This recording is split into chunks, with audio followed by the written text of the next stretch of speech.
Hi friends, welcome to cinema ரசிகன். நம்ம இன்னைக்கு மூவி ரிவ்யூவில் பார்க்க போகிற படம் லாஸ்ட் வீக்கு நெட்ஃப்ளிக்ஸில் தமிழ் டப்பிங்கில் ரிலீஸ் ஆன ஒரு ஹாலிவுட் படம். இந்த படத்தை நான் ஏன் பார்த்தேன்னா அதுக்கு காரணம் இந்த படத்தோட டேரக்டர்ஸ் ரோசோ பிரதர்ஸ். இவங்க ஹாலிவுட்ல சில ஃபேமஸான படங்கள்லாம் டைரக்ட் பண்ணியிருக்காங்க. படத்தோட நேம் த எலக்ட்ரிக் ஸ்டேட். இது ஒரு science fiction action adventure thriller movie. இந்த படத்தோட ஸ்டோரி என்ன, இந்த படம் எப்படி இருந்துச்சுங்கிறத பார்க்கறதுக்கு முன்னாடி இந்த வீடியோ ஃபுல்லாக பாருங்க. பிடிச்சிருந்தா லைக் பண்ணுங்க, கமெண்ட் பண்ணுங்க. அப்படியே என்னோட சேனலை சப்ஸ்கிரைப் பண்ணுங்க. கூட பக்கத்தில் இருக்க பெல் ஐக்கானையும் தட்டி விடுங்க. அது மட்டும் இல்லாமல் என்னோட வீடியோஸ் எல்லாம் உங்களோட ஃப்ரெண்ட்ஸ், ஃபேமிலி மெம்பர்ஸ் எல்லாத்துக்கும் ஷேர் பண்ணுங்க. உங்களோட சின்ன ஷேர் எனக்கு ரொம்ப சப்போர்ட்டா இருக்கும்.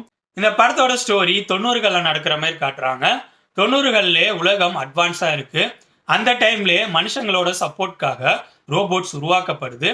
ரோபோட்ஸ் மனுஷங்களுக்கு சப்போர்ட்டாகவும் இருக்கு. நாளடைவில் மனுஷங்க ரோபோட்ஸை அப்டேட் பண்ணுறாங்க. இந்த அப்டேட்னால ரோபோட்ஸ் தன்னிச்சையாக செயல்பட ஆரம்பிக்குது. மனுஷங்களுக்கு ஆப்போசிட்டாக ஆக ஆரம்பிக்குது. ஸோ ரோபோட்ஸுக்கும் மனுஷங்களுக்கு இடையில வார் உருவாகுது. ஆரம்ப கட்டத்தில் இந்த வாரில் மனுஷங்க தோத்துட்டு இருக்காங்க.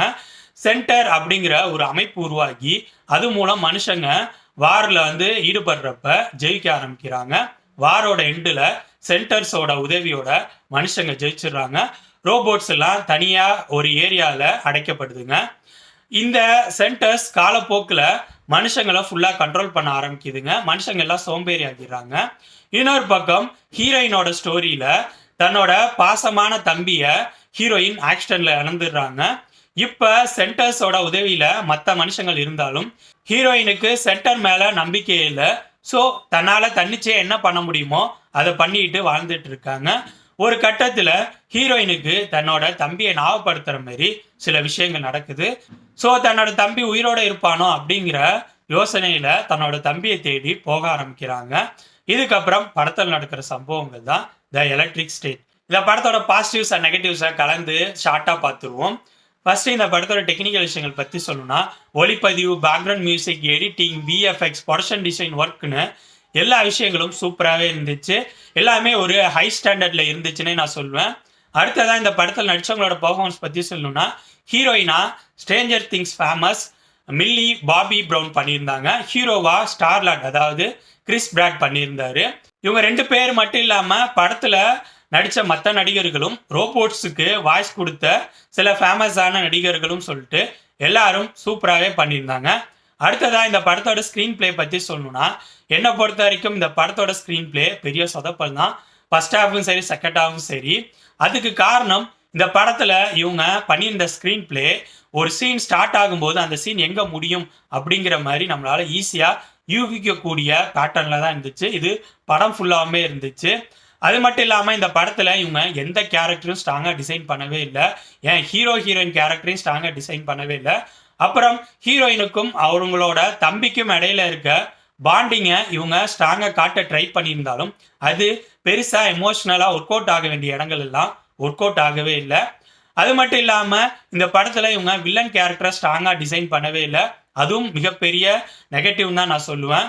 நெக்ஸ்ட் இந்த படத்தில் லாஜிக்கலாக சில கொஸ்டின்ஸும் இருக்குது. அது என்னன்னு சொன்னால் படத்தோட சில விஷயங்களை ரிவீல் பண்ணுற மாதிரி இருக்கும். ஸோ நான் அது என்னன்னு சொல்ல விரும்பலை. அடுத்ததாக இந்த படத்தில் இவங்க ஆக்ஷன் சீக்வன்சஸ் வைக்கிறதுக்கு பெரிய லெவலில் ஸ்கோப் இருந்தும் அதை கரெக்டாக இந்த டீம் யூட்டிலைஸ் பண்ணலன்னு தான் நான் சொல்லுவேன். படத்தோட ஃப்ளோவில் அங்கங்கே சின்ன சின்ன ஆக்ஷன் சீக்வன்ஸ் தான் இருக்கும். கிளைமேக்ஸில் தான் ஒரு பெரிய ஆக்ஷன் சீக்வன்ஸ் இருக்க மாதிரி இருக்கும்.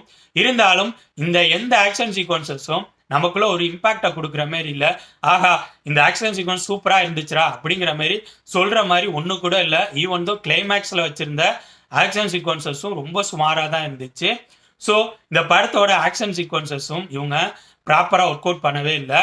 ஓவராலாக சொல்லணும்னா என்னை பொறுத்த வரைக்கும் இந்த படத்து மேலே எனக்கு ஒரு சின்ன எதிர்பார்ப்பு இருந்துச்சு.